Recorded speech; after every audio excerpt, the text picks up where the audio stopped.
പണ്ട് കാലത്ത് ബിംബം മാറി പ്രതിഷ്ഠ കഴിച്ച ഒരു ദിവസമായിട്ടാണ് നമ്മളോട് കാരണവന്മാർ പറഞ്ഞു തന്നിരിക്കുന്നത്. എൻ്റെ വർഷം എത്രയാണെന്ന് എനിക്ക് അത്ര അറിയില്ല, അത്രയും കാലങ്ങളായി.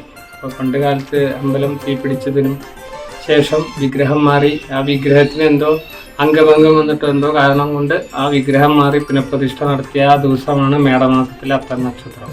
അത് ആ വലിയ ബിംബത്തിന് പൂർണ്ണമായിട്ട് ചന്ദനം, നല്ല മൈസൂർ ചന്ദനം എന്നാണ് പറയാറ്, അതും പിന്നെ കുങ്കുമപ്പൂവ്, പച്ചക്കർപ്പൂരം, പനിനീര് ഇതെല്ലാം കൂടി ചേർത്ത് വിധിപ്രകാരം കളഭം കലശപൂജയായിട്ട് പൂജ കഴിച്ച് പെരുമാളത്ത് ആ വാദ്യഘോഷത്തോടു കൂടി ചാർത്തുന്നൊരു ചടങ്ങാണ് ഇവിടെ നടന്നു വരാറുള്ളത്.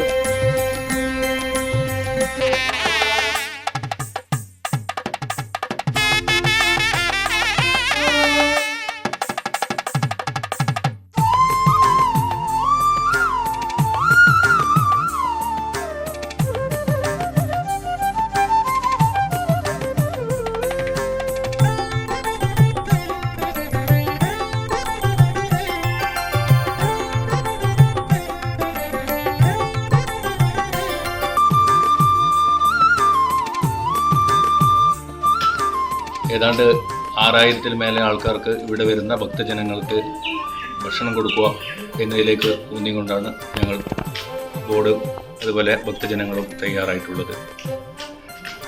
മാമ്പഴ പുളിശ്ശേരി അടക്കം, അതായത് കുഞ്ഞിമംഗലത്ത് ഒരു തറവാട്ടിൽ നിന്നും അവർ 2-3 വർഷമായി പയ്യൻ്റെ അമ്പലത്തിലേക്ക്, ഇവിടുത്തെ അമ്പലത്തിലേക്ക് വേണ്ടുന്ന മാമ്പഴ പുളിശ്ശേരിക്ക് വേണ്ടുന്ന കുഞ്ഞിമംഗലം മാങ്ങ പ്രത്യേകം തയ്യാറാക്കി അവരിവിടെ എത്തിച്ചു തരുന്നുണ്ട്.